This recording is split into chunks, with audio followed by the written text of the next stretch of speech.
네, 여러분들 안녕하세요. 시사타파의 심층 분석 시작하도록 하겠습니다. 여러분들이 이 위증교사 사건에서 이재명 당대표가 뭐 위증을 교사했냐 그러면서 막 걱정하시는 분들이 많은데 이 사건이 언제 사건이냐면 2002년도 사건이에요. 2002년도 사건이었는데 이게 뭐였냐면 그 당시에 이재명 변호사였어요. 이재명 변호사가 그 당시에 성남시장의 비리를 KBS 기자와 취재를 하는 거였어요. 그때 이재명 당대표는 사실 이재명 당대표께서는 그당 2010년에 처음으로 성남시장이 됐었거든요. 근데 이게 뭐냐면 그 당시에 성남 참여 자치 시민 모임이란 단체에서 활동을 했던 이재명 변호사였어요.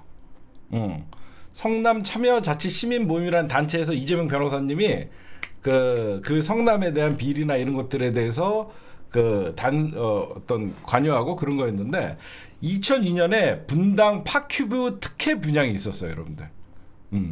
분당 파크뷰 특혜 분양 사건이 있었는데 그 당시에 성남시장이 누구냐면 김병랑 성남시장이었어요.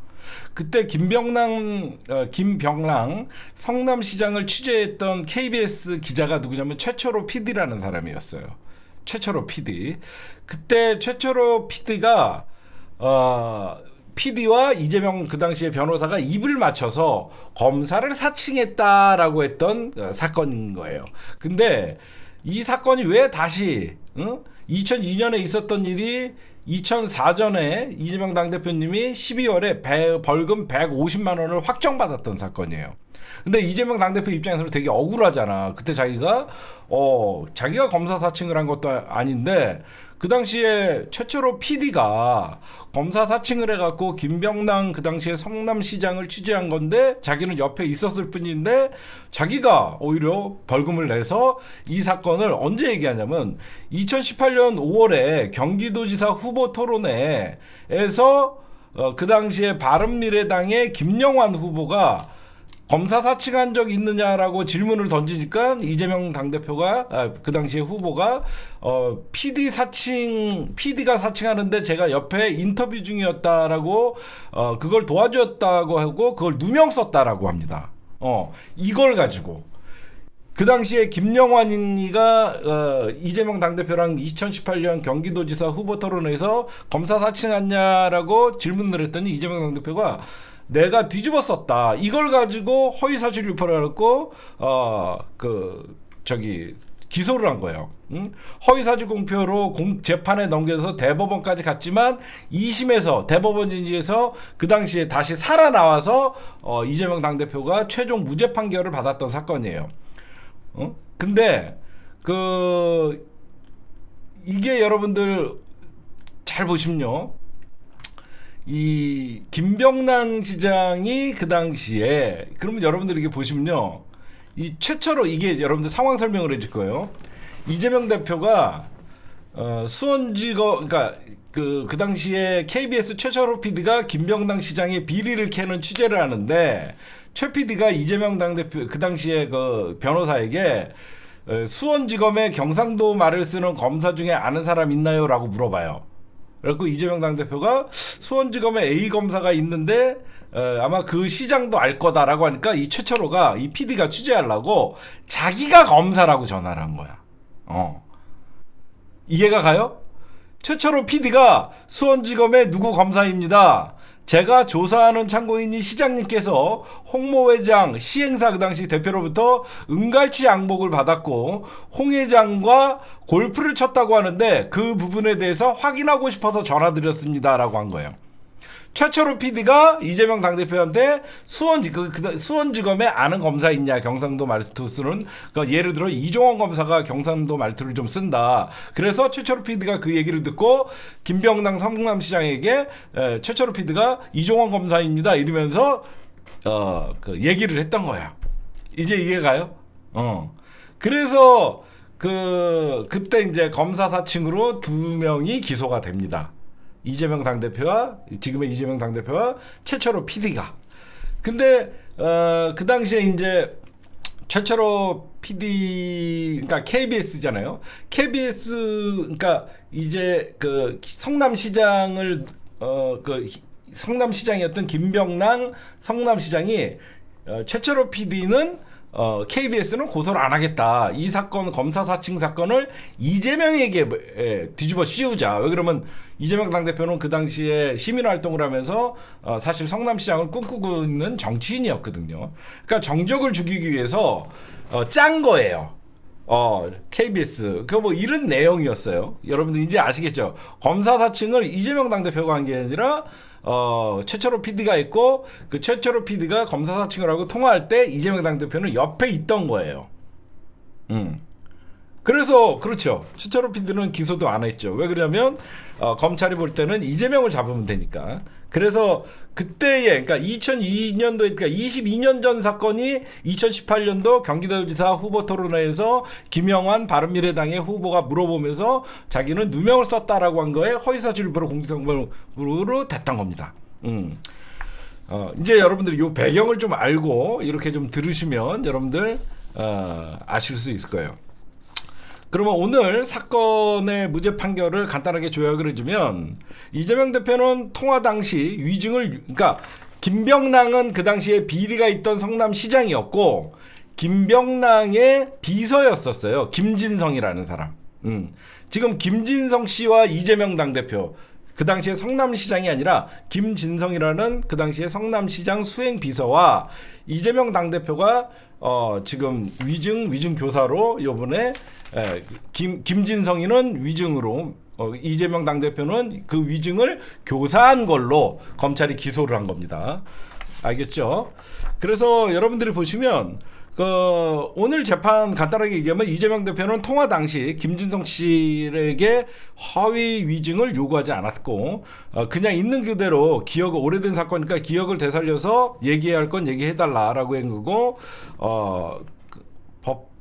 사법부는 법리적으로 위증교사는 불성립이다. 그리고 KBS 측과 김병랑 시장은 고소 취하하기로 협의 최철호 PD의 법정 증언입니다. KBS 측과 김병랑 그 당시 시장은 최철호 PD는 고소 취하기로 했다라고 하면서 법정 증인이 있었어요. 김진성 씨는 위 사실을 모를 수가 없죠. 그래 따라서 김진성 씨의 법정 진술은 허위 진술이 아니므로 위정 교사가 불성립됩니다. 뭐 이런 거는 이론적이고 제가 그러면 왜 여러분들에게 무죄 선고가 나올 거라고 생각을 했었냐? 여러분들 오늘 판사가 누구였어요? 서울중앙지법의 형사 33부 재판장이 김동현이었어요. 여러분들 이런 거 잘 봐야 돼요. 이 김동현 판사가 누구냐? 고발 사줄 때 이동재를 구속시켰던 사람이야.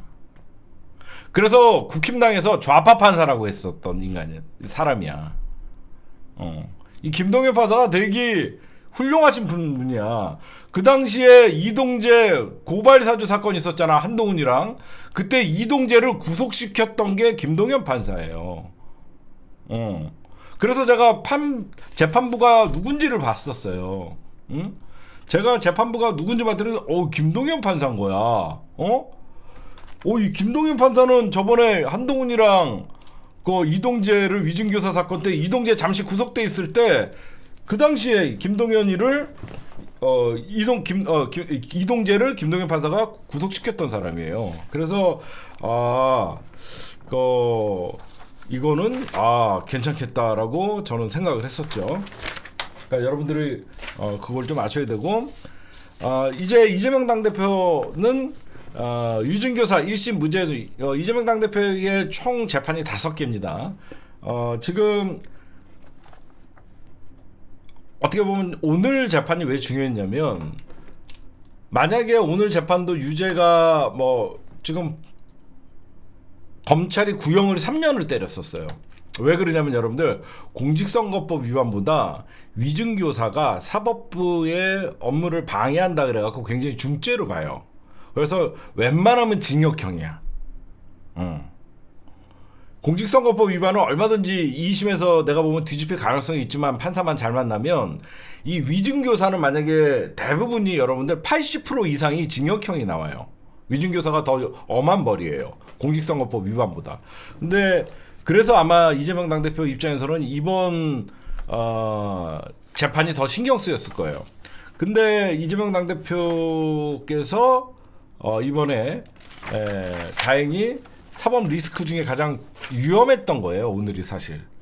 왜 그러냐면 오늘마저도 만약에 유죄 판결이 나왔다 그러면 민주당에서는 실질적으로 이제 이러다가 진짜 피선거권 박탈당하고 대선을 못 갈 수도 있겠다라는 생각이 나올 수 있었거든요. 왜 그러냐면 연속으로 유죄가 나올 경우에는 우리도 만약에 손 놓고 있을 수는 없다라는 소리들이 나올 수 있었고 민주당 외곽에서 또 흔드는 놈들이 있었잖아요. 결국 징역형 무죄. 진짜 제가 보면 민주당이 투트랙을 지금 쓰고 있거든요. 검사는 조지고 있고 재판부를 자극하지 않으려고 있어요. 지금 민주당이 투트랙인데 왜 그러면 검사들은 조지는 게 맞아요. 무리한 기소, 조작된 기소를 통해서 재판부를 속이고 있으니까 민주당은 검사들에게는 굉장히 조지는 역할을 하고 있죠. 지금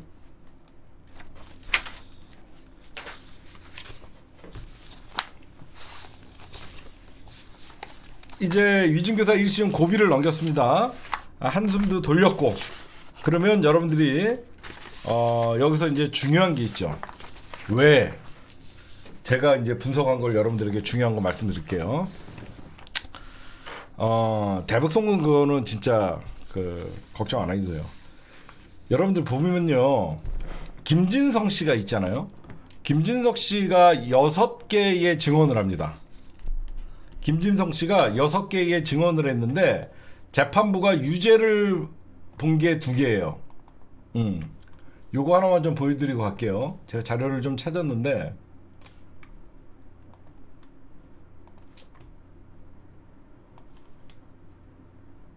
오늘 재판 제가 판결문도 있어요, 여러분들. 판결문도 있는데 요걸 먼저 보고 갈게요. 먼저 보시면 공소사실 검찰이 얘기한 거예요. 징역 3년을 구형할 때 검찰이 뭐라 그러냐면 2018년 12월 김진성 씨, 김병현 선생의 비서 출신에게 전화를 해서 김병랑, KBS 간에 이재명을 검사 사칭 사건 주범으로 모는 협의가 있었다는 일방적 주장을 반복해서 설명을 했다. 그러니까 이재명 당대표가 그 당시에 성남시장이랑 계속 반복해서 설명했다. 김 씨는 이를 모른다는 사정을 인지했음에도 알고 있는 것처럼 허위 증언을 요구했다. 이게 검찰이 징역 3년 4개가 유죄고 2개가 무죄가 나왔어요. 4개가 유죄고 2개가 무죄인데 1심 재판부의 판단은 자신이 필요로 하는 증언에 관해 언급했다고 해서 위증을 요구했다고 보기는 어렵다. 김 씨가 기억하거나 동조하는 사항 또는 적어도 명백히 부정하지 않는 사안에 대해서는 그리고 이게 무슨 말이냐면 실질적으로 이재명 당대표가 자기의 방어권 차원에서 이렇게 기억을 되살려주고 있는 그대로만 얘기해달라라고 한 게 실질적으로 김진석 씨가 뭐라고 할지 모르고 있었잖아요. 그렇죠? 김진석 씨가 법정에 나와갖고 이렇게 하기로 했다가 아니잖아. 이미 사전에 위증교사는 짜고 나와야 되는데 이재명 당대표는 이 사람이 그렇게 얘기할지 안 할지도 모르는 거였어요. 이거 좀 그 다음에 보면 일방적 주장을 사실인 것처럼 검찰의 주장이고 법원은 통상적인 증언 요청, 위증교사 고의 인정하기가 부족하다. 이렇게 판단을 했는데 여기서 제가 여러분들에게 왜 검찰이 이제 물 먹었냐, 여러분들에게 이게 보여드리면 아까도 말씀드렸더니 이 사건은요 22년 전으로 거슬러 가요. 2002년 최초로 당시 KBS PD와 공모의 검사를 사칭해 유죄 판결을 받았는데 16년 뒤인 2018년 5월 29일 경기도지사 후보에 출마한 이재명 대표가 KBS 초청 토론회에서 아까도 얘기했던 김영환 바른미래당 후보가 검사 사칭한 적 있냐라고 했으니까 억울하게 누명을 썼다. 이렇게 해갖고 허위사실 유포로 몰렸었죠. 우선 김진석 씨가 위증을 했느냐를 두고 법원은 6건의 법정 증언 가운데 4건을 위증으로 판단하고 재판부는 당시 재판에서 이재명 측 변호인이 김병남 전 성남시장의 증인에게 최철호에 대한 고소를 취하면 이재명 변호사는 혼자 싸워야 되는데 더 불리하지 않겠냐라고 하면서 KBS 측 고위 관계자와 그 문제를 협의 중이다라는 취지로 말한 적이 있나요라는 질문에 예 들은 적이 있다라고 하면서 뭐 이렇게 유죄를 판결을 했어요. 이거는 여러분들이 아마 여기저기서 들어서 여러분들이 알 겁니다. 지금부터 여러분들 왜 이 검사들이 잣됐냐면 여러분들 잘 지금부터 생각을 해보세요. 집중해서 이번에 검찰이 이재명 당대표를 뭘로 기소했어요? 김진석 씨가 위증했다라는 거잖아. 검찰이 김진석 씨는 위증으로 기소를 하고 그 위증을 뒤에서 이재명 당대표가 교사했다예요. 그렇죠? 근데 잘 보면요. 언론에서 얘기하지가 않는 게 뭐냐면 김진성 씨가 위증을 했고 본인이 자백을 했다 그랬어요. 헛갈리지 않게 할게요. 김진성 씨가 법정에서 위증을 했어요. 그 위증을 그러니까 증언을 했는데 김진성이가 나가서 저거 제가 위증을 했습니다라고 자백을 합니다. 이상하죠? 무슨 말인지 알아요? 김진성 씨가 법정에서 증언했는데 제가 저번에 증언한 건 위증이었습니다라고 하면서 자백을 한 거야. 이상하잖아. 위증을 자백을 했다고. 재판부가 오늘 검사들에게 말하지 않은 게 있어요. 그게 뭐냐? 있지도 않은 범죄. 여러분 생각해봐요. 자기가 위증을 하지 않았는데 위증을 했다라고 자백을 한 거야. 있지도 않은 범죄를 왜 자백을 합니까? 그쵸? 위증 자백을 검사들이 시킨 거죠. 무슨 말인지 알아요? 너 위증했다고 자백하라를 검찰들이 조진 거지. 내가 오늘 제가 여러분들 이거를 다 봤거든요. 여러분들이 제가 이거 보세요, 여러분들. 오늘 제가 이거를 입수했어요. 제가 오늘 이거를 입수해갖고 다 봤어요. 근데 판사가 검사들한테 얘기하지 않는 게 있어요. 제가 이게 11쪽짜리인데 이걸 잘 봤어요. 제가 다 봤더니 여러분들 이상하죠? 너 위증했다고 자백하라. 아니 있지도 않은 범죄를 왜 자백을 합니까? 너 위증했다고 자백하라를 누가 한 거야? 검찰이 조진 거지. 왜 그랬냐? 판사님들이 이걸 알았던 것 같아요.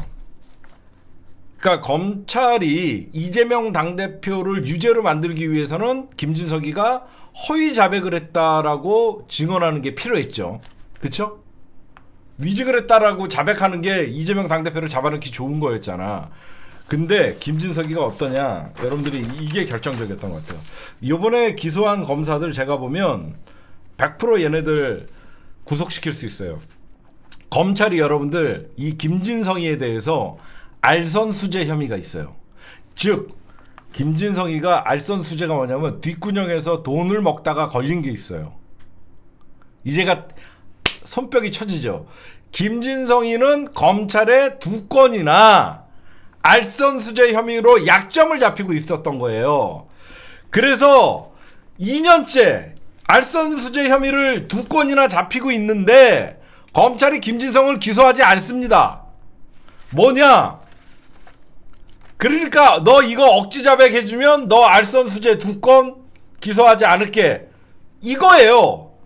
재판부가 저는 이거를 알았다고 생각해요. 이유 없이 제가 허위 자백했습니다. 이유 없이 그럴 이유가 없거든요.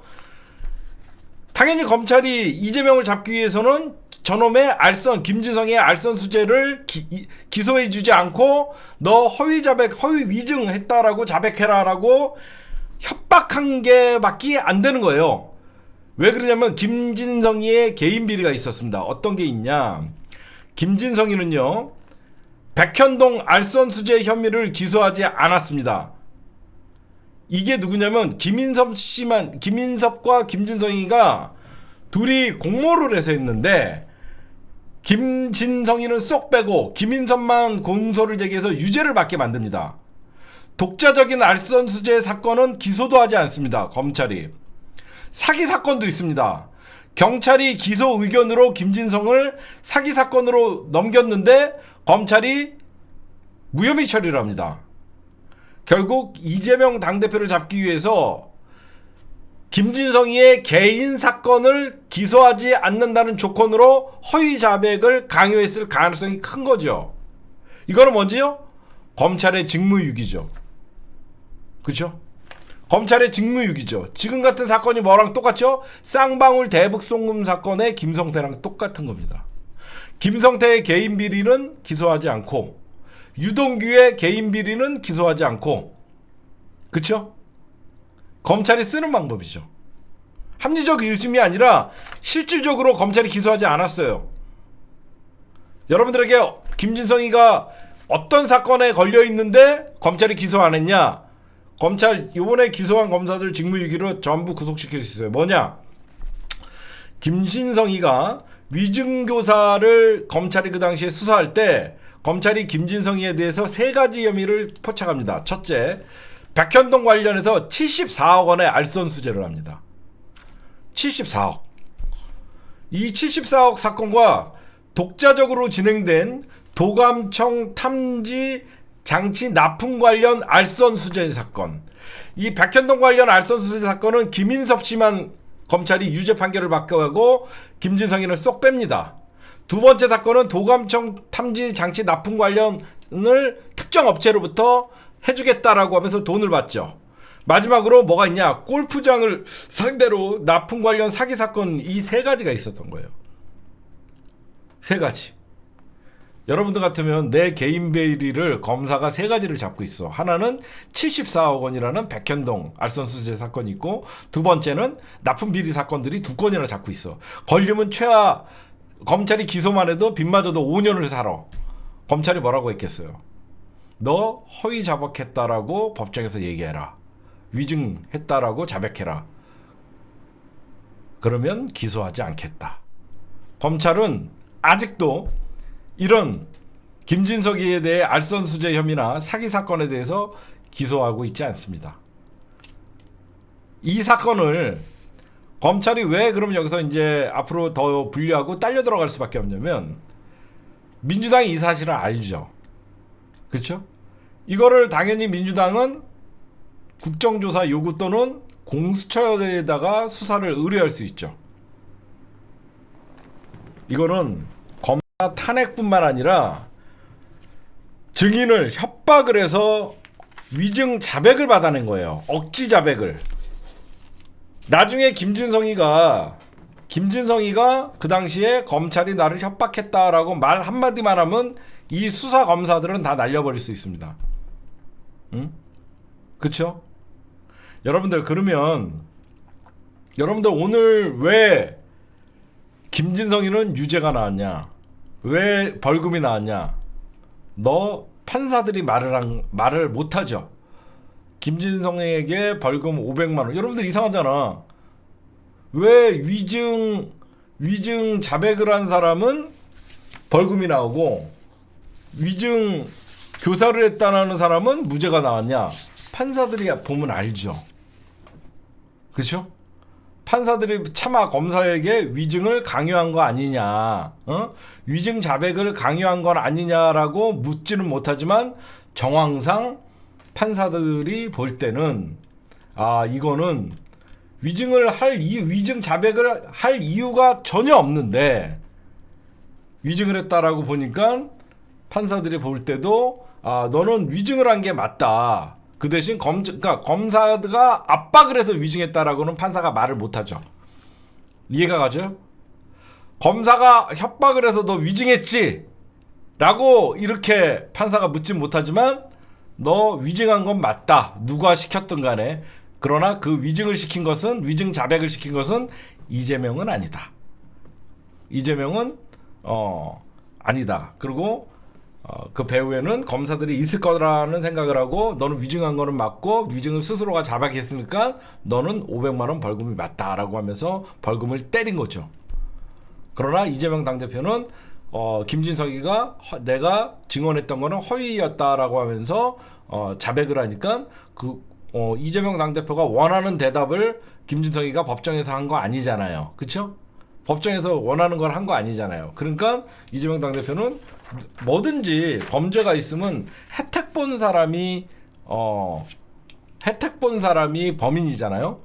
이 모든 이 김진석 때문에 곤란하게 된 거는 이재명 당대표지. 이재명 당대표가 막말로 위증 교사를 했다 그러면 이재명 당대표가 유리하게끔 나와야 되는데 전혀 그게 아니었다라고 여러분들이 보시면 될 것 같습니다. 이해가 가시죠?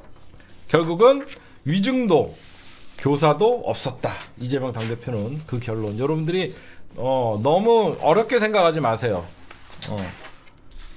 위증을 했는데 그 위증을 이재명이 시켰다가 검찰이 공소한 건데 그래서 김진성은 맞다. 내가 위증을 했다. 자백을 했는데 판사들이 볼 때는 위증을 자백할 이유가 없거든. 그렇죠? 그래서 이렇게 된 것이다. 여러분들이 그렇게 좀 보시면 될 것 같고, 그 다음에 이제 전반적으로 그럼 앞으로 제가 여러분들 며칠 전에 이런 얘기를 했죠. 여러분들 정치라는 게요. 10월은 야당의 시간, 또 11월은 민주당이 맞는 시간, 맞을 때 잘 맞아야 된다라는 얘기를 했습니다. 거의 10일 간격으로 15일 날 재판, 25일 날 재판하면서 11월은 더불어민주당의 위기는 맞았어요. 그렇죠? 사법부의 판단이 어떻게 나올지 모르니까. 이제는 뭐죠? 이제 위기가 생각보다 빨리 지나갔습니다. 위기가 생각보다 빨리 지나가면 어떻게 됩니까? 이제 공세의 시간이죠. 그럼 공세의 시간은 뭐냐?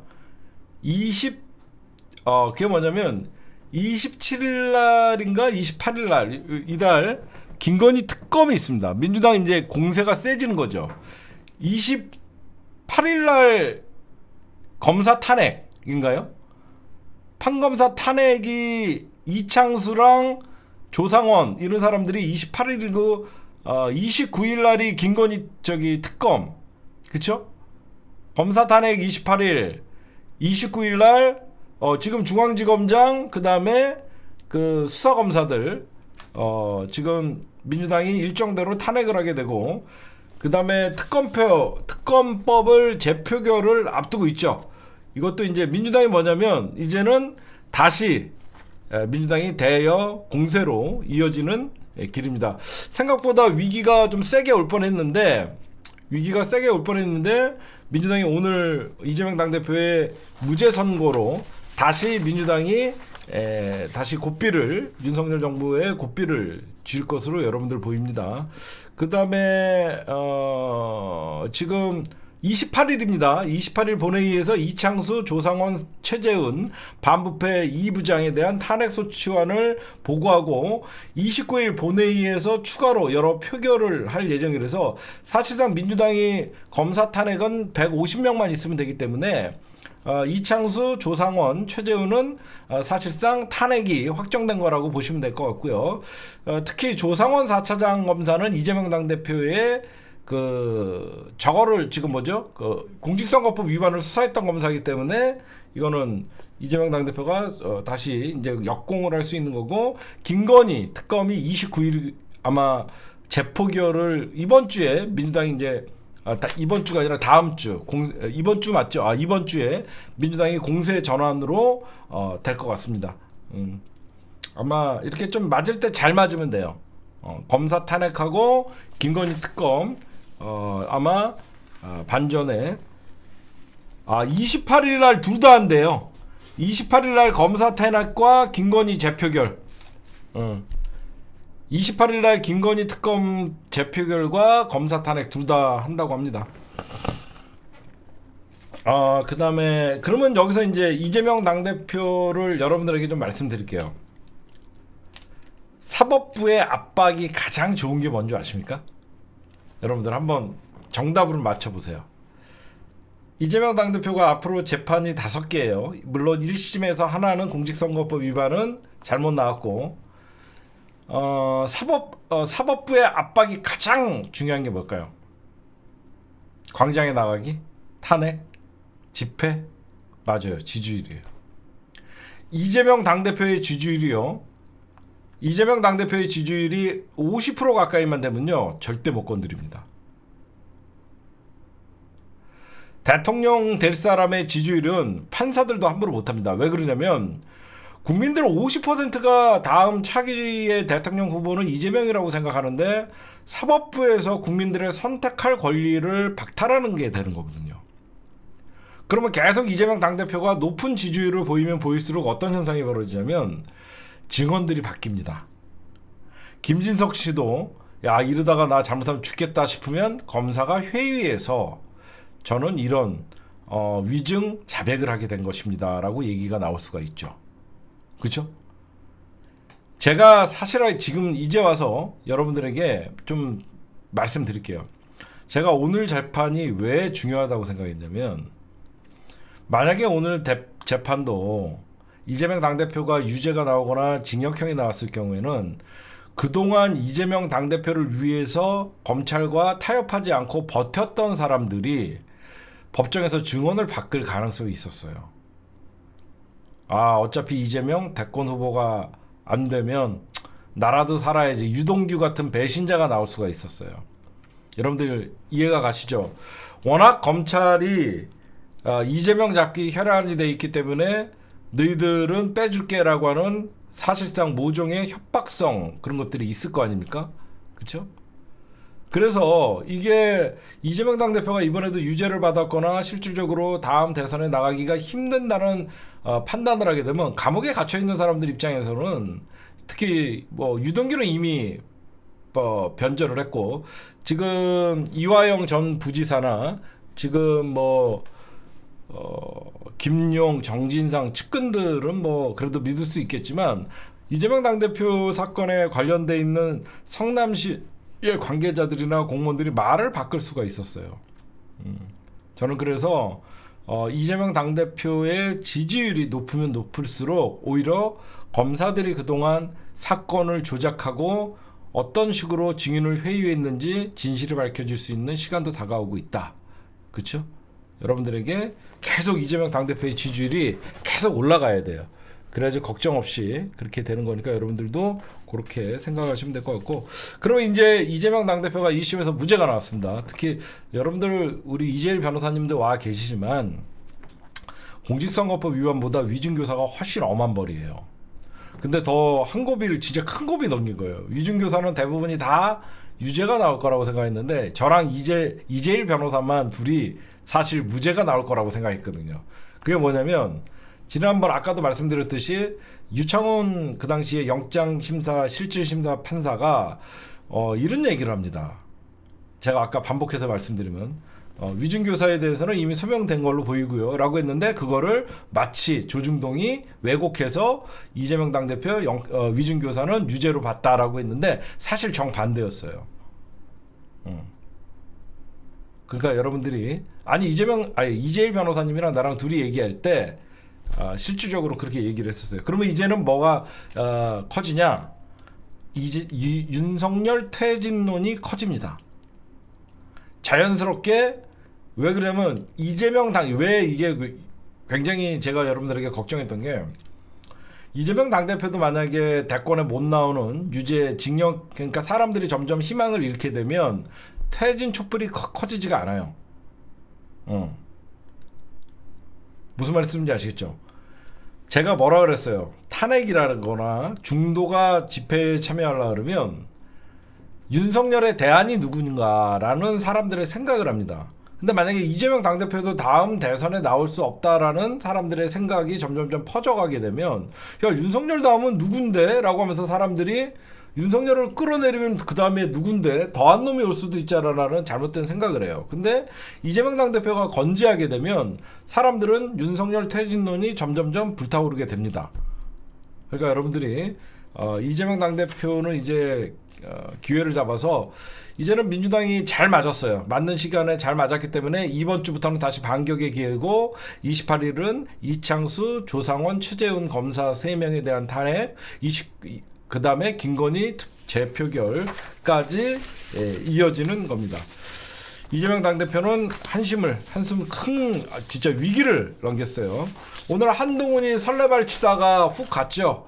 사법방해, 법원 엄정 판단할 것이다. 솔직히 보면 사법부를 방해한 거는 누구냐? 검찰이죠. 그쵸? 검찰이 방해한 거죠. 검찰이 협박성 허위 자백을 강요하고, 그래서 제가 검찰을 잡아야 된다고 얘기한 거예요.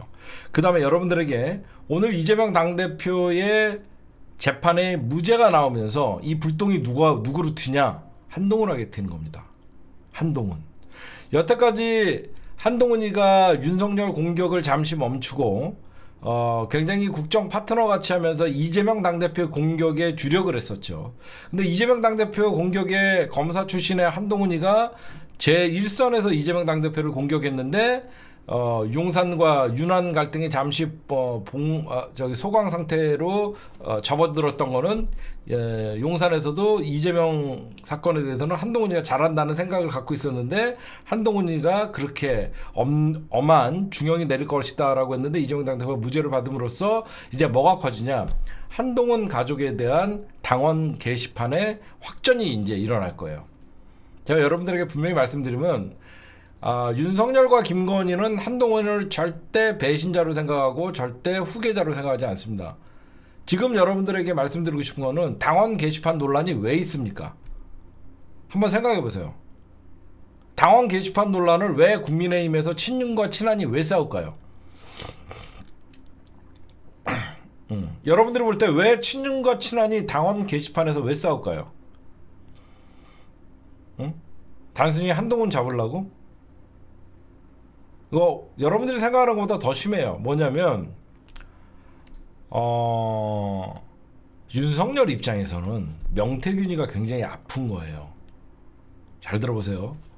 윤석열 김건희 입장에서는 명태균이가 어떤 녹취를 갖고 있는지도 모르고, 명태균이가 실질적으로 경선을 조작을 했고 윤석열이가 국정 운영에 있어서 명태균과 김건희가 굉장히 밀착된 관계입니다. 그렇죠? 근데 한동훈은 명태균 문제에 대해서는 굉장히 깨끗해요. 윤석열 입장에서는 굉장히 불편한 거예요. 한동훈이가 언제든지 맘만 먹으면 명태균 문제로 윤석열과 김건희를 또 겨눌 수 있는 문제가 바로 명태균 사건인 거예요. 그렇잖아? 한동훈이는 명태균이랑 전혀 엮여 있는 게 없어요. 근데 그래서 자꾸 한동훈이가 아싸 건수 하나 잡았다라고 하면서 당원 경선 경선의 어떤 그 여론조사도 바꿔야 된다라고 얘기하는 거예요. 그건 무슨 말이냐면, 윤석열 입장에서는 한동훈이를 지금 국힘당 내부에 명태균 사건 때문에 친한 친윤 할 것 없이 전체적으로 전부 위기감을 느끼고 있잖아요. 오세훈이도 사실상 대권 후보였는데 명태균이 발언 한마디로 검찰의 수사망이 좁혀오고 있고, 사실 명태균 발언 때문에 대권 후보들이 다 날아가고 있어요. 그건 무슨 말이냐면, 윤석열 입장에서는 어떻게든지 국힘당의 내분 사태를 명태균이 아닌 한동훈 문제로 프레임 전환이 필요한 거죠. 이해하십니까? 용산 입장에서는 계속 국힘당에서 시끌시끌한 게 명태균 소리 때문에 국힘당이 누구와 도움을 받고 누구는 피해를 받고 이런 문제가 계속 지속될수록 용산이 계속 고립될 수밖에 없고 난처할 수밖에 없잖아. 국힘당 안의 싸움을, 친윤과 친한의 싸움을 명태균 싸움이 아닌 당원 게시판 싸움으로 옮겨가기 위해서 김민전이가 친윤계가 전면전에 등장을 하는 겁니다. 그래서 오늘 김민전이가 최고위원회의에서 한동훈과 대판 싸움으로, 누가 봐도 김민전이는 윤석열의 사람이잖아요. 대놓고 당대표를 저격하라는 것은 뭐냐? 용산에서 오다가 떨어진 거죠. 한동훈 내쫓아라. 그쵸? 저는 여러분들은 한동훈 오래 못 버틸 거라고 생각합니다. 왜 한동훈이가 이거는 100% 여러분 이제 한동훈을 내쫓기 위한 친윤의 사실상 한동훈 제거 작전이 시작됐다라고 여러분들이 보시면 돼요. 그러니까 한동훈이도 누가 봐도 야, 이거는 나를 쫓아내기 위해서 작심하고 지금 공격하는 것이다. 당대표 제끼려고 이제 어떻게든지 자기가 용산까지 찾아가 보고 해도 윤석열이가 이르고 앉아 있고 그 이후에 어느 정도 자기는 특감 문제로 그 돌파구를 찾으려고 그랬는데 여러분들 특별감찰관 문제가 왜 한동훈이가 오히려 생뚱맞게 꺼냈다가 역풍을 맞았냐면 특별감찰관 문제를 친한과 친윤이 합의를 했어요. 그렇죠? 친한과 친윤이 합의를 하면 특별감찰관 임명을 할 수 있을 거라고 생각을 한 거죠. 근데 여러분 생각해보세요. 친윤과 친한이 손을 잡아봐야 108석이야. 그건 무슨 말이야? 특별감찰관도 민주당이 동의해주지 않으면 국회에서 통과를 못 시킵니다. 그러니까 한동훈의 한계가 나온 거예요. 이해가 가시죠? 민주당이 미쳤다고 김건희 특검을 해야 되는데 특별감찰관 제도를 국힘당과 합의를 해줘갖고 한동훈 길을 살려주겠네요. 안 살려주죠. 안 그래요? 이제 좀 이해가 가요? 그렇게 난리치고 특별감찰관만 하면 뭐든지 의혹이 해소될 거다라고 해서 친년 친한이 그렇게 추경호와 한동훈이가 싸웠는데 민주당이 특별감찰관에 관심이 없어. 바보가 된 거예요.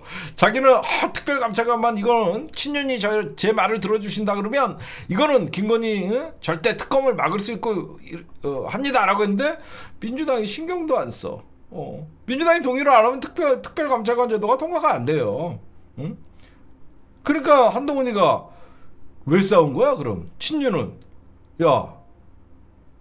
윤석열 입장에서는 야 이 새끼야 108석 갖고 이 새끼야 어떻게 통과시키려고 이 새끼야 그렇게 나를 박박 긁어대더니 이 새끼야 네가 가서 이 새끼야 150명 모아 이 새끼야 이게 된 거 아니야. 응? 저는 특별감찰관 제도는 민주당이 제 말을 들어줄 줄 알았습니다. 야 이 새끼야 쳐다도 안 보고 김건희 아직도 특검을 하는데 어떻게 된 거야. 그러니까 삐직 이렇게 된 거예요. 그러니까 지금 이제 특별감찰관도 사실상 물 건너갔죠. 그럼 이제 윤석열이 뭐야? 저 새끼 저거는 아무것도 할 줄도 모르고 이 새끼가 그 싸가지 없이 뭐 배신이나 때리고 이게 된 거예요. 그러니까 참다 한동훈이가 뭐라고 합니까? 당원 게시판은 당당하게 당원들이 대통령을 욕하라고 만든 것입니다. 이렇게 했다가 욕 뒤지게 먹었죠. 작심해서 반격한다는 게 당원 게시판은 대통령을 욕하라고 만든 것이다. 여러분들 우리 민주당 게시판에 이재명 당대표 응원하지 이재명 당대표 욕합니까? 똥파리 다 나가니까 똥파리들 다 나가니까 우리는 응원하잖아요. 그러면서 왜 한동훈이는 여러분들 여기서 이제 사실상 저는 당대표를 쫓겨날 거라고 보거든요.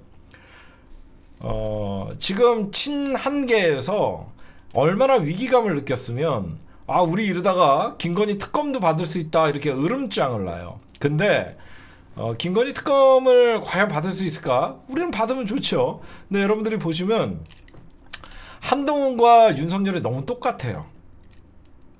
여러분들 보세요. 한동훈과 윤석열이 너무 똑같죠. 윤석열 지금 왜 욕먹죠? 지 마누라, 지 장모, 지 가족 사건에 대해서는 입국하고 무조건 거부권 행사하잖아요. 한동훈이도 여러분들 그렇게 총명하고 발빠르게 대처하는 한동훈이가 가족 명의 비방글에 대해서는 입을 꾹 다뭅니다. 한동훈이도 강진구랑 똑같아요. 너 받았냐 안 받았냐 진구야 명품. 동훈아 너 당원 게시판에 진희정 변호사 네 부인이 글 썼냐 안 썼냐 요거만 밝히면 돼. 그치? 그렇잖아. 동훈아 니네 가족이 당원 게시판에 악플 썼냐 안 썼냐 그거만 밝히면 돼. 근데 엉뚱한 소리 하잖아 계속. 강진구도 딴 거 없어. 너 명품 받았냐 안 받았냐 서로 엉뚱한 소리 하잖아. 그렇잖아요. 지금 여러분들 보시면요 한동훈이가 앞으로 윤석열에 대해서 욕을 못합니다. 왜 욕을 못하냐? 여태까지 국민의 눈높이에 맞지 않는 라고 생각합니다. 뭐 디올백 사건이나 뭐 김건희 특검에 대해서는 국민의 눈높이를 법감정 막 이렇게 얘기했는데 지 가족 문제에 대해서는 입국하니까 김건희 특검이나 이런 거에 대해서 한동훈이가 비판을 할 수가 없어요. 한동훈이가 비판을 할 수가 없죠. 그렇죠? 그렇잖아.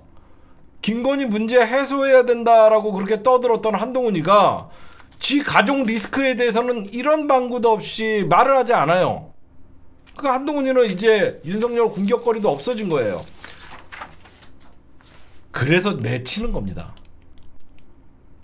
이해가 가세요? 왜 윤석열이나 친윤계가 이때다 하고 내치냐? 너 여태까지 내 부인 가족 문제 해결을 하고 난리쳤잖아. 너 당원 게시판에서 왜 그러면 너는 네 와이프 문제 해결하지 않냐? 결국 여러분들 한동훈이가 왜 윤석열한테 쫓겨날 수밖에 없냐면요. 그런 배포가 없어요. 예전 이회창 그 당시에 민주한국당인가 그 당시에 한나라 이회창이는 대통령이었던 김영삼 대통령과 그 당시에 사사건건 부딪히고 싸웠거든요. 한동훈이는 그렇게 못해요.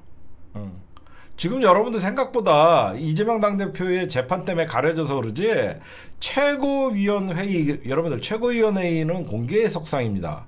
그 공개석상에서 김민전이라는 친윤의 최고위원이 대놓고 가족의 당원 게시판 한동훈을 공격했다는 것은요 오다가 떨어진 거예요. 오다가 떨어진 거죠. 용산에서 오다가 떨어지지 않는 이상 기자들이 다 지켜보고 생중계되고 있는 지금 국민의힘의 어떤 최고위원회의에서 김민전이가 그런 얘기를 할 필요가 없죠. 오다가 떨어진 거죠.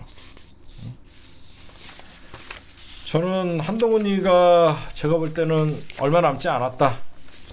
그 당원 게시판 문제는 결국은 이거는 뭘로 번질 수밖에 없냐면 당원 게시판에 한동훈 가정이 악플 쓴 거는요 여론 조작으로 번질 겁니다. 왜 그러면 김건희가 과거에 한동훈과 댓글팀이라는 얘기를 하잖아. 김건희 문자에 댓글팀이라는 얘기를 했기 때문에 결국은 그 댓글팀과 연관지어갖고 한동훈이는 조사를 받게 되고 한동훈이는 날아갈 수밖에 없어요. 그때 지금 생각해보면 김건희가 왜 댓글팀을 언급했나 한동훈이를 치기 위함이 아니었나 라고 생각하고 여러분들에게 좀 정리를 해드리면 용산 입장에서는 국힘당 안에서 명태균 문제로 국힘당 안에서 여기저기서 얘기가 나오고 국힘당 안에서 명태균 문제로 싸움하는 자체가 용산의 윤석열과 김건희 입장에서 굉장히 불편했는데 그 이슈를 한동훈으로 바꾸고 한동훈은 결국 이때다 싶어갖고 용산은 이때다 싶어갖고 한동훈 당원 게시판 문제를 최고위원들이 본격적으로 거론을 하면서 한동훈 내치기에 나섰다. 여러분들에게 그 말씀을 좀 드리고 싶습니다. 그 다음에 이렇게 심층 분석하면 여러분들이 아마 이해가 쏙쏙쏙 좀 잘 되시죠. 그 다음에 저 오늘 윤석열 얘기 좀 할게요. 드디어 여러분들 윤석열 김건희가 대단한 국정 쇄신을 했습니다. 이 정도까지 쇄신을 할 줄 몰랐는데 지네 휴대폰 바꿔놓고 국정 쇄신했대요. 도라이들 아닙니까 이거? 니네 부부 휴대폰 교체했다고 그걸 국정 쇄신이라고 해요. 응? 아니 어떻게 니네 휴대폰을 바꾼 걸 갖고 기존에 알던 사람들이랑 연락 안 하는 게 쇄신이야? 어이가 없어갖고 그 여러분들 말씀대로 이거는 명태균 씨와 나눴던 국정농단의 증거를 사실상 증거 인멸한 거예요. 얼마나 할 게 없으면 휴대폰 바꿨다고 쇄신 시작이라고 떠들어대는 언론이 있지 않나. 대한민국 국민들 75%를 압니다. 이 정부에서 윤석열이가 김건희 문제를 근본적인 김건희의 국정농단을 내놓고 절대 해결되지 않을 거라는 건 다 알고 있어요. 능력도 없고 지지율 여러분들 나 요즘 웃긴 게 여론조사 막 대단한 것 같아요. 윤석열 대통령 드디어 20% 중반으로 지지율 회복. 문재인이 만약에 20%대로 지지율 떨어졌으면 하야라고 난리쳤을 거야. 누가 보면 한 60% 회복했는 줄 알아. 20% 중반으로 지지율 나온다고 이거 사실 국정 동력 없고 레임덕이잖아. 20% 중반 왔다고 대단한 거 저 지지층 결집이래. 그치. 4년 내내 5년 내내 문재인 대통령에게는 40% 박스권에 갇혀 있다라고 하더니 너무 웃기지 않아요? 문재인 대통령 맨날 지지율 48% 44%면 문재인 대통령 박스권에 갇혀 있는 대통령 지지율이라고 하더니 얘는 10%대까지 떨어졌다가 갑자기 20%몇 프로 올라가니까 지지율 급반등이래. 정신 나갔죠. 순방 갔다 왔잖아, 윤석열. 순방 후 새 국정 의제를 제시했는데 그게 바로 휴대폰 교체. 야, 이렇다고 민심이 회복될까요? 제가 저번에도 얘기했지만 윤석열은 민심이 회복될 수가 없습니다. 왜 그러냐면 민심이라는 건 여러분들 어떻게 회복시키는 거냐면 대통령에 대한 기대감이 있어야 돼요. 근데 1차적으로 윤석열에 대한 기대감이 없습니다. 앞으로는 어떠한 얘기가 나와도 김건희는 그러고도 남아가 돼요. 윤석열이 뭘 한다 그러면 헛소리 하지 말라 그럽니다. 그 예를 들어서 동해에서 어떤 석유 나온다고 한 거 아무도 신경 안 씁니다. 윤석열이 뭐 그냥 짓거린다고 생각해요. 두 번째, 의대 의료개혁 한다고 지금 아마 내년 봄에는 저는 윤석열 거의 임기 단축 개헌이나 저는 올 겨울에는 사실상 탄핵의 촛불은 들지만 결정적인 건 내년 봄에 윤석열 탄핵은 본격적으로 논의가 될 것 같아요. 왜 그러냐면 이 의료대란 문제가 본격적으로 터지는 게 내년 3월입니다. 의사들이 공급이 안 돼요. 전부 일본의 의사들이 유급이 되는 바람에 새로운 의사들이 전문의들이 양성이 안 되고 의사들이 현장에 투입이 안 됩니다. 그리고 의대의 유급자들 때문에 유급만 3,000명이고 새로 뽑는 애들이 4,000명이면 거의 7,000명이에요. 그러니까 의료대란은 사실 내년 봄부터예요. 사실 내년 봄부터예요. 그러면 사실 이 정부는 끝났다고 봐도 돼요.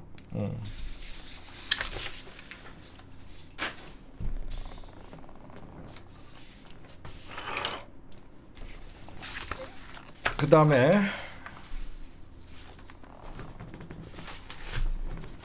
네, 오늘 잠깐 1분은 좀 끊고 갑시다. 네. 근데 지금 명태균 사건 좀 잠깐 짚고 넘어갈게요. 여러분들 명태균 사건에 있어서 제가 좀 보고 있는 건 뭐냐면 김소연 변호사가 사퇴를 했죠. 김소연 변호사가 사퇴한 이유가 뭔지 아세요? 김소연 변호사가 사퇴한 이유는요, 제가 보면요, 김소연이는 완전 골윤이에요. 골윤. 골수 윤석열입니다.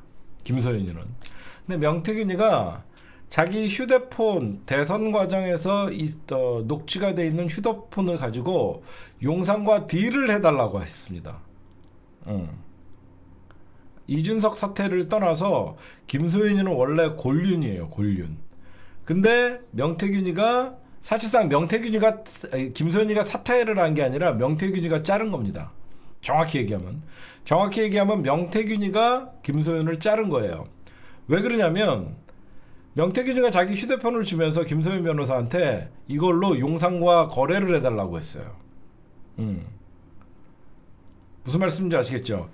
명태균이가 이 휴대폰 안에는 대선 당시에 녹취가 다 있으니까 김소연 변호사 보러 김소연이 친윤이라고 알고 있어서 김소연 변호사가 용산과 거래를 해달라고 하니까 김소연이가 거절을 합니다. 왜? 괜히 자기는 골륜인데 이걸 갖고 그러니까 명태균 휴대폰 갖고 용산과 거래를 하다가는 자기가 마치 반윤으로 찍힐 수 있기 때문에 거절을 한 거예요. 그러니까 명태균이가 잘라버린 거예요. 그런데 이게 뭐가 있냐면 지금 잠깐에 들리는 소리가 명태균의 요구사항이 뭐냐면 자기를 구속시키려더라도 빨리 빼내달라. 구속은 하되 빨리 빼내달라. 뭐 집행유예나 이런 걸로 빨리 빼내달라. 두 번째, 먹고 살게 해달라. 이게 용산의 요구 조건이라고 합니다. 어?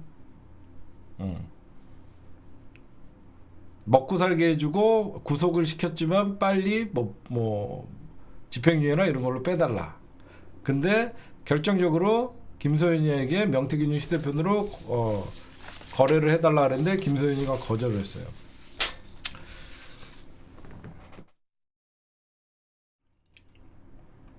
여러분들 요번 제가 이 명태균 게이트를 보면서 뭘 느끼고 있냐면, 용산에서는 오세훈도 믿지 않는다. 그걸 제가 정확히 알았어요. 명태균이가 오세훈이를 그렇게 싫어했대요. 처음에 만나고 나서 오세훈이를 그렇게 욕을 했대요. 그러면 명태균이가 지방선거 때 오세훈을 한번 만나고 와서 김건희가 어떤 얘기를 했을 것 같아요. 엄청나게 오세훈이를 뒤에서 씹어댔겠죠. 지금 왜 명태균 게이트에 지금 오 시장 측, 오세훈 측의 후원자가, 어떤 지지자가 명태균에게 3,300만 원을 전달했다. 근데 오세훈은 모른다고 발뺌을 하고 있는데, 이거는 오세훈이는, 그러니까 명태균이가 평소에 오세훈이가 제일 양아치라고 했대요. 오세훈이가 제일 양아치라고 했대요. 명태균이 생각이 거의 김건희 생각과 동일하다고 저는 봐요. 그 당시만 해도. 김건희나 용산에서도 오세훈이에 대해서 썩 반기는 것 같지 않죠. 저는 이번 기회에 지금 윤석열, 김건희가 노리고 있는 것은 명태균 게이트로 대선 후보 날리는 겁니다. 그런 느낌 안 들어요? 왜 그러냐면 윤석열 다음에 대통령 후보가 존재하게 되면 나중에 윤석열 탄핵이나 김건희 특검으로 갈 때 그 사람한테 줄을 서려고 하잖아. 그렇잖아요? 윤석열 입장에서는 특별한 대선 후보가 없다 그러면 굳이 누구에게 줄 서야 될지 모를 때는 현 정부를 지키자라고 얘기가 나올 수 있는데, 그래서 지금 한동훈이도 내치는 거고, 명태균 사건으로 지금 오세훈이를 사실상 검찰이 겨누고 있거든요. 이거는 정치자금법 위반으로 비공개 여론조사 대가로 3,300만 원을 줬다. 당연히 3,000만 원을 준 거고 부가세 300만 원이 붙은 거겠죠. 나는 왜 국힘당에서 대권 후보인 오세훈을 칠까? 아직 임기가 절반 가까이 남은 윤석열 입장에서는 지금 본인의 국정 지지율이 떨어진다고 해서 자기가 아직 임기가 많이 남았는데 차기 지도자들이 부각될 경우에는 급속한 권력의 이동이 일어날 거라고 생각해서 이 기회에 저는 오세훈도 친다고 생각을 합니다. 근데 홍카콜라에 대해서는 뭐 당원 명부를 넘겨준 거는 홍준표다라고 얘기를 했잖아요.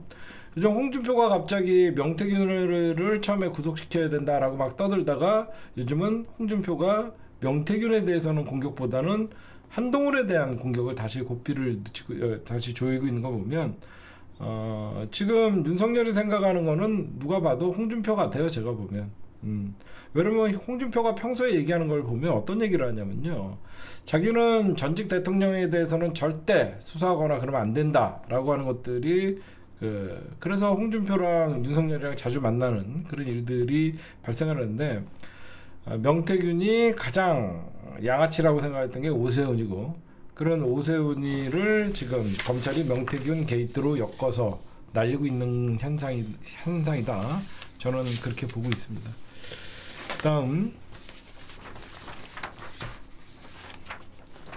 지금 여러분들 언론에서 사도광산 문제 여러분들이 보셨죠? 이거는 진짜 망신 중에 이런 개망신이 있을까라고 할 정도로 지금 이거 사실 외교 참사 그 무능 반쪽, 진짜 저는 이게 가장 분노스러워요. 뭐가 가장 분노스럽냐면, 우리가 여러분들 사도광산은 유네스코 등재를 왜 해줬습니까?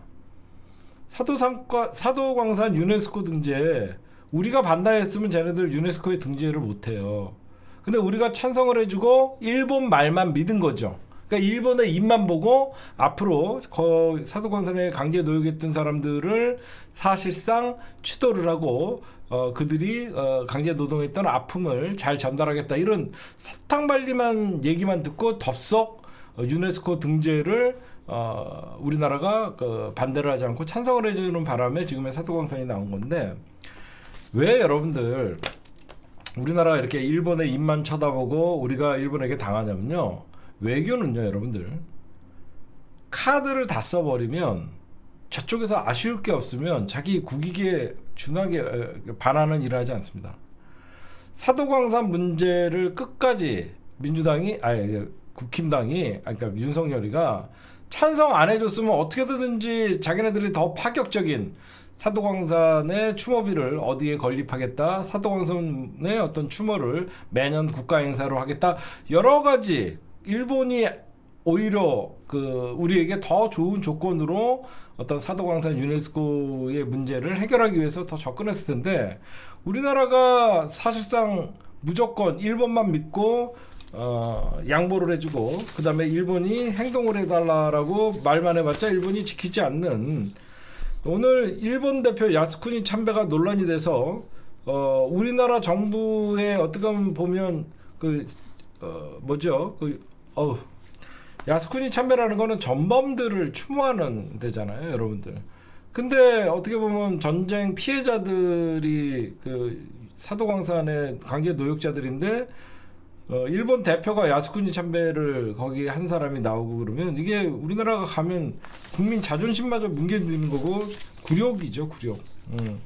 그냥 강제 동원 배상 문제도 제3자 변제 방식으로 우리가 해결해 준다 그러고, 그냥 성의 있는 호응만 기대하다가 매번 뒤통수 맞는데, 이번에 일본이 얼마나 뻔뻔하긴지 아쉬울 게 없죠. 일본은 얻을 건 다 얻었으니까. 일본이 뭐라 그랬냐면, 우리나라 돈 갖고 일본에 와서 추도해라. 적어도 일본이 진정성이 있다 그러면, 이런 추도식을 한다라고 하면 일본이 우리나라에게 사도광산 피해자 가족들이나 이런 사람들에게 명단을 넘겨받아서 사실 정식으로 초청하는 게 추도식이잖아요. 근데 일본은 이걸 추도식이라고 얘기 안 하고요, 기념식이라고 얘기합니다. 지금 기념식이라고 얘기해요. 바보예요. 무능도 이런 이 등신 외교, 이런 최악의 외교 참사입니다. 외교도 이런 등신같이 하는 외교는 처음 봤어요. 왜? 우리가 갖고 있는, 일본을 움직일 수 있는 엄청난 카드를 이미 다 써버리니까 일본이 아쉬울 게 없는 거죠. 응?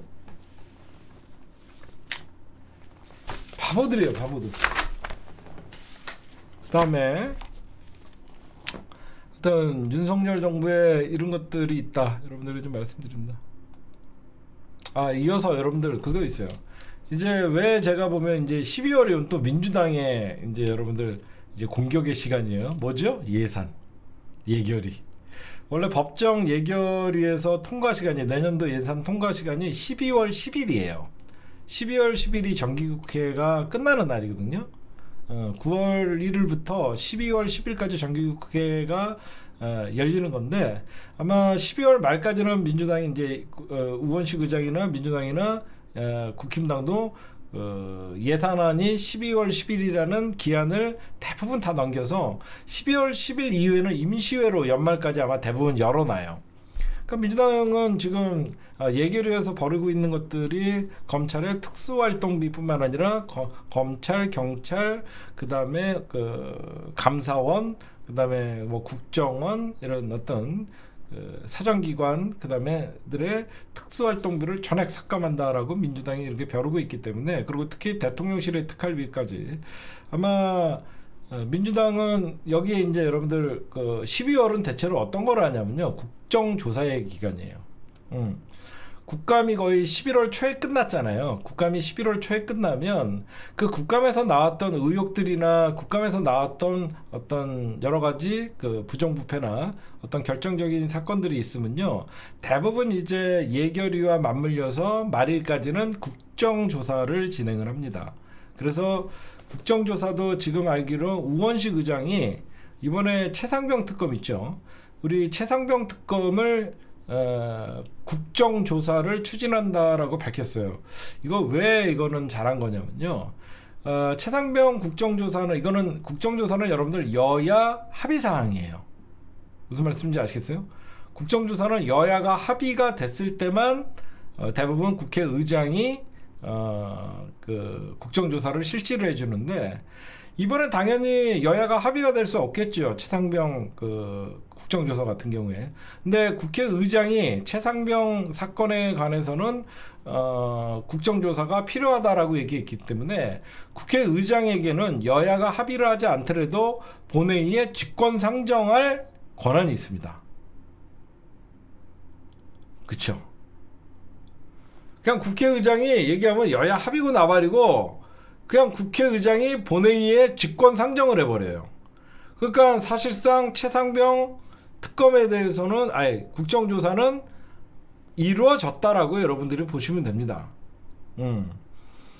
그래서 이제 민주당이 이제 공세를 할 수 있는 그 결정적인 순간이 왔다라고 여러분들이 보시면 될 것 같아요.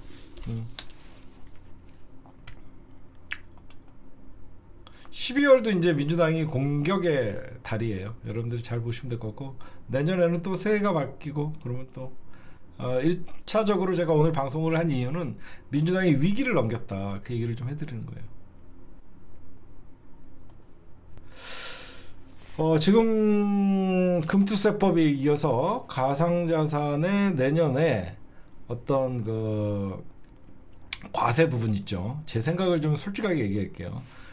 내년부터 이제 가상자산에 관해서는 과세를 하겠다, 지금 이렇게 되는데, 먼저 제가 여러분들에게 좀 말씀드리고 싶은 거는 시기상조예요.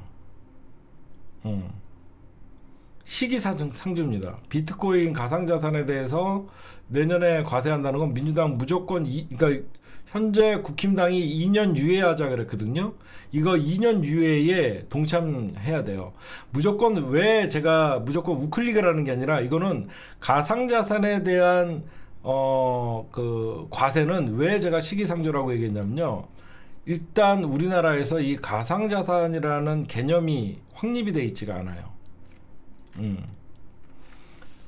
왜, 무슨 말이냐면 여러분들, 먼저 외국 가치, 미국이나 이런 실물 자산의 가치의 평가를 가지고 있냐, 그게 아니에요. 우리나라는 지금 이 가상 자산에 대해서 사람들이 개념이 지금 진짜로 이게 화폐의 기능을 쓰는 것이냐, 대부분 우리나라의 가상 자산에 투자하는 90% 이상의 사람들은요, 그냥 묻지마식 투자에 뭐가 뭔지도 모르면서 오를 거겠지라고 하면서 투자하는 거예요. 첫째, 가상 자산의 과세가 왜 시기상조냐, 우리나라만 가상자산이라는 말을 씁니다. 그러니까 개념이 불확실해요. 그게 무슨 말이냐면, 우리나라는 가상자산이라는 말을 쓰는 순간 이 비트코인에 대해서 부정적인 어떤 평가나 그런 것밖에 나올 수가 없어요. 미국 같은 경우에나 다른 나라 같은 경우에 가상자산을 뭐라고 부르냐면요, 디지털 화폐라고 불러요. 디지털 화폐. 우리나라는, 여러분 생각해보세요. 가상자산이라고 해놓고 과세를 붙이는 게 웃기지 않아요? 저는 굉장히 모순이라고 생각해요. 가상자산이라고 하면서 가상의 자산인데 거기에 투자를 해서 수익을 본 사람들에게 과세를 한다는 자체가 웃깁니다. 웃기지 않아요? 그리고 여러분들 보시면 가상자산의 여러분들 가장 큰 문제가 뭔지 아세요? 원래 여러분들 금투세와 가상자산은 어떤 게 다르냐면요, 금투세는요 금융소득이죠. 금투세는 금융소득이라서 금융소득에 관한 세금만 떼면 되는 거예요. 근데 가상자산이라는 비트코인은요 기타 자산이에요. 그래서 이게 금융소득이 아니라 일반 과세가 돼요. 일반 과세가 될 경우에는 뭐 어떻게 되냐면요, 내가 비트코인으로 만약에 돈을 벌어갖고 세금을 내면요, 그게 내 일반 수익으로 잡혀갖고 의료보험이나 모든 게 다 올라가요.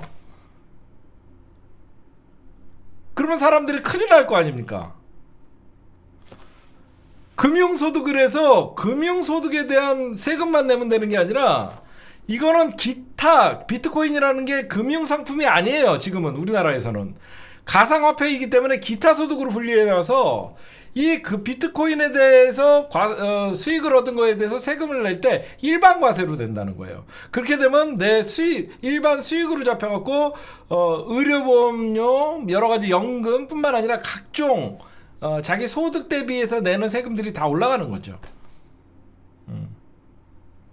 그래서 제가 보면 비트코인을 만약에 금융 과세를 할 예정이면 좀 우리나라의 비트코인 같은 걸 체계를 잘 잡아놓고, 그쵸? 투자자 안전장치도 잘 마련해놓고. 지금 저는 솔직히 비트코인을 모르거든요. 1비트코인이 지금 1억 가까이 된다라고 9만 불을 넘었다 이런 얘기를 들었는데, 1억이 넘었다라는 소리 들었는데, 그 비트코인을 나는 하나만 사면 하나야 그러면 1억이 넘는 걸 어떻게 사? 했더니 10분의 1을 살 수도 있고 100분의 1을 살 수도 있고, 이런 비트코인에 대한 개념이 없는 거예요.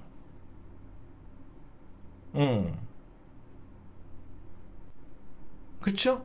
그러니까 제가 여러분들에게 정작 만약에 우리 금융당국에서도 비트코인의 어떤 과세를 하고, 금융소득에 대한 과세를 하고 싶으면 비트코인이 가상화폐라는 말 자체 용어를 빼고 전 세계 특히 트럼프 집권 이후에 어떤 이 비트코인이라는 가상화폐의 어떤 주가가 쭉쭉쭉 올라가다 보니까 미국에서는 비트코인으로 자동차도 구입할 수 있고 비트코인으로 무슨 의류나 그런 것들을 구입할 수 있는 장치가 되어 있잖아요.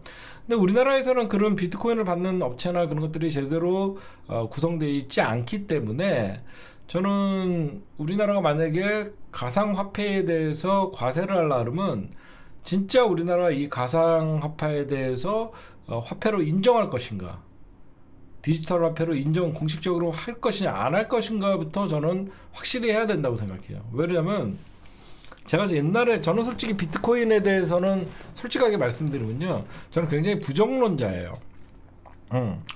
저는 비트코인은 보이지 않는 큰 손들의 사기라고 생각해요. 저는 보이지 않는 금융 기득권 세력들의 글로벌 사기라고 생각해요. 저는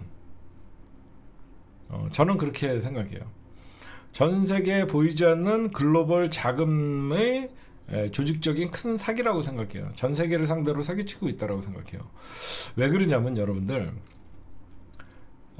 비트코인이라는 디지털 화폐가 생기잖아요. 그쵸? 디지털 화폐가 생기잖아요. 근데 그게 지금 미국 중심의 디지털 화폐가 지금 계속 크고 있잖아요. 저는 이거는 굉장히 물거품이다. 어떤 사람은 5만 달러가 나갈 것이다. 저는 이건 거대한 어떤 글로벌 어떤 기득권들의 사기라고 생각하는 게, 어떤 집권 세력이요, 국가를 운영할 때 권력을 휘두를 때 가장 큰 게 뭐죠? 돈이에요, 돈. 아니, 제가 몰라서 그렇지만 이론적으로, 경제학적으로 보지 않고 정치학적으로 보면요, 그 나라를 통치하는 기구로서 가장 중요한 거는 화폐예요, 화폐. 화폐입니다, 화폐. 근데 만약에 저는 미국도 나중에 비트코인에 대해서 저는 허상이었다 뭐라고 하면, 전 뒤통수를 비트코인으로 미국이 한번 뒤통수를 칠 거라고 생각하거든요. 절대 미국의 달러 패권을 위협할 수 있는 비트코인을 키우지 않을 거예요. 저는 그렇게 생각해요. 왜 그러냐면 미국이 전 세계의 경제를 잡고 있는 이유 중에 가장 큰 것은 달러 패권이에요. 근데 그 달러 패권이 아성이 무너질 수 있는 비트코인의 영향력이 커지면요, 미국은 절대 그 비트코인을 저는 가만두지 않을 거라고 저는 개인적으로는 생각을 해요. 우리나라에서도 금융화폐에 대해서 우리나라 한국은행에서 사실상 통화 조절을 하잖아요. 비트코인에 대해서는 한국은행이 개입할 수가 없잖아요. 근데 만약에 우리나라의 지폐의 가치보다 비트코인의 가치를 우리나라에서 더욱더 안전자산으로 생각할 경우에 국가의 어떤 권력자들이 금융통화로 지배하기가 쉽지가 않거든요. 저는 이런 꼰대적인 마인드를 좀 갖고 있어요. 왜냐하면 제가 비트코인에 대해서 잘 모르니까. 물론 비트코인에 대해서 잘 아시는 분들이나 찬양론자들은 미래에는 더 뭐 5만 달러까지 올라간다 그런 얘기가 있는데 현실 정치에서 결국 권력자들이 보이지 않는 무형의 여러분들 왜 그러냐면 왜 가상화폐라 그러냐면요 우리나라에서는 처음에 왜 뭐 가상화폐라고 불렀냐면 보이지 않는 돈이잖아요. 그렇죠? 왜 그러냐면 비트코인의 생산을 각 나라의 은행에서 하거나 각 나라의 금융통화위원회나 이런 데서 하는 게 아니라 컴퓨터에서 채굴하는 방식의 화폐가 생성되는데 그 나라마다 그 비트코인이라는 것들의 통제가 안 되잖아요.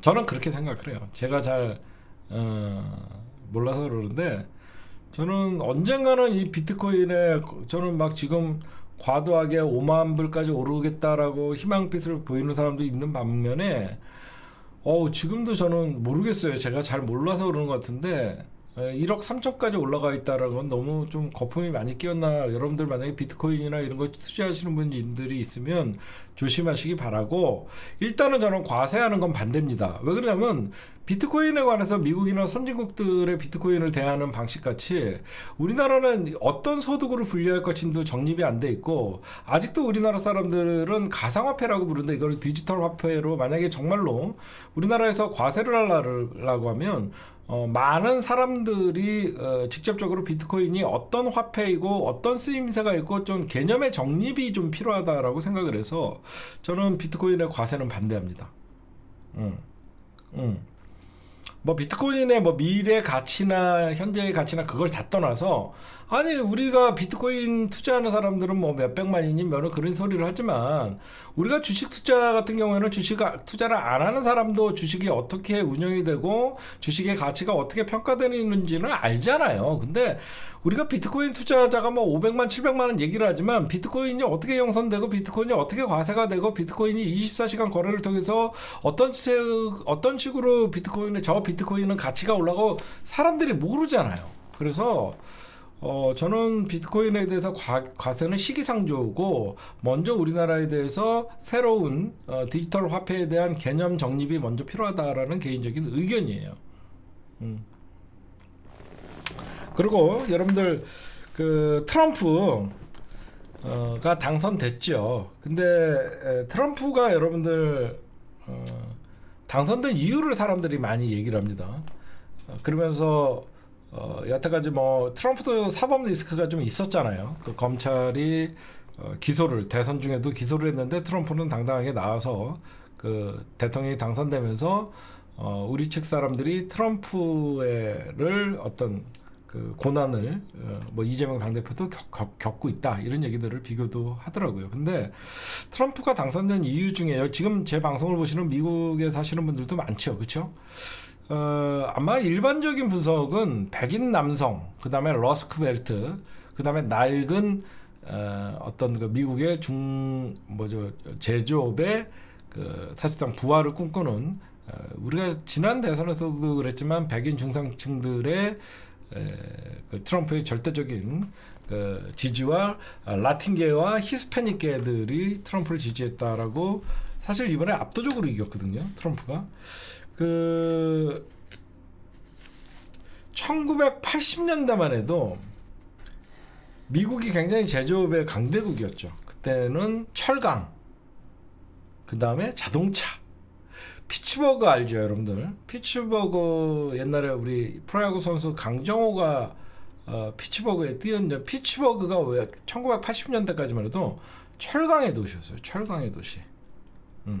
디트로이트는 여러분들 자동차의 도시죠.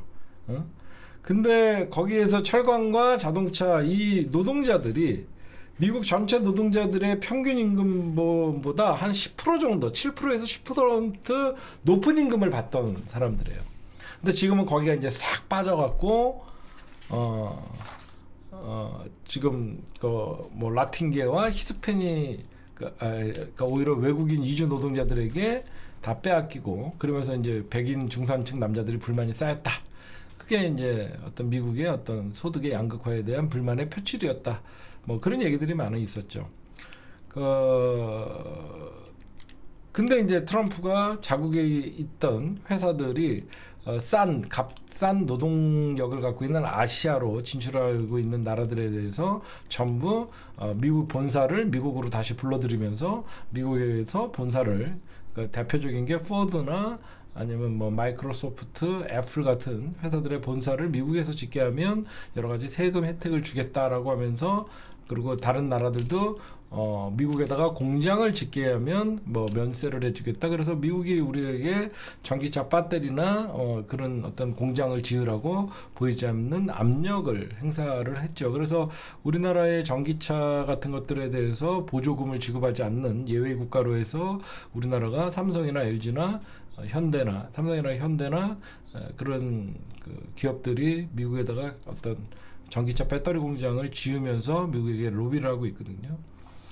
지금 어떻게 보면 그러니까 미 대선을 보면 일단은 테러, 제가 대선 끝났다고 했던 거 기억나시는 분 있어요? 트럼프가 귀에 총알이 스쳤는데 딱 이 사진 한 방으로 미 대선은 끝났다라고 저는 평가를 했거든요. 그때 미국은 애국주의, 그 다음에 그 외교 안보가 굉장히 중요한 거거든요. 근데 그 트럼프가 총알을 맞은 피를 흘리면서도 미국 성조기 밑에서 손을 탁 흔드는 모습은 누가 봐도 미국의 어떤 그 애국주의의 그 상징이었어요, 상징. 그래서 하여튼 트럼프가 이번에 하는 것은 여러 가지 의미가 있는데, 결국 미국이나 우리나라나 다 민주주의를 선택했던 나라들은 그 먹고 사는 문제였어요. 트럼프 유세 때마다 화면을 가득 채운 슬로건이 여러분들 알다시피 트럼프가 고칠 거야, 트럼프 will fix it, make American great again 이라고 하면서 MAGA, make American great again 하면서 계속 외쳤던 거예요. 미국을 다시 위대하게 하자. 그러니까 사람들이 그러니까 여러분들 생각해 보세요. 제가 뭐라 그래서? 대통령이나 미래 권력은 기대감이 있어야 된다 그랬죠. 탄핵에 불이 붙지 않는 이유도 뭐였냐면, 이재명 당대표가 대선에 나올 수 있을까 없을까, 제가 그게 가장 중요했던 거예요. 윤석열 끌어내리면 그 다음 누구지? 이재명 경제 잘하고 행정 잘하고 이렇게 확실하게 지지율이 받쳐주고, 그러면 탄핵에 윤석열 끌어내리면 그 다음에 이재명이다, 이런 공식을 만들자고. 제 말이 무슨 말인지 아시겠어요? 입버릇처럼 지금 우리가 여기저기서 다니면서 길거리에서 윤석열 탄핵이나, 우리가 어떤 소주집에서 윤석열 탄핵을 외친다 그래갖고 이상한 사람이 아니잖아요. 너무 자연스럽게 이제 대통령의 탄핵은 너무 당연시하듯이 국민들 여론이 모아지고 있으면, 윤석열 끌어내리면 그 다음에 이재명이 있잖아, 이런 공식 같은 거를 자꾸 우리가 만들어내야 돼요. 그렇죠. 무슨 말씀인지 아시겠죠? 사람들이 가장 불안한 게 뭐냐면, 윤석열 끌어내리고 나서 그 다음 누구지? 이런 어떤 그 예측 불가능한 어떤 대한민국의 그 미래에 대해서 사람들이 알면 안 돼요. 윤석열 없으면 바로 이재명이다라는 공식을 만들어 줘야 된다는 거예요. 그래서 이번에 오늘의 재판이 굉장히 중요한 의미가, 이재명 당대표가 오늘마저 만약에 징역형이나 유죄 판결을 받았다 그러면 사실 대선에 빨간불을 하면서 여기저기서 만약에 난리를 치고 그랬다 그러면 일반 어떤 중도나 정치에 좀 관심이 없는 사람들이 볼 때는 이재명 대선 나오지 못한다가 되는 거예요.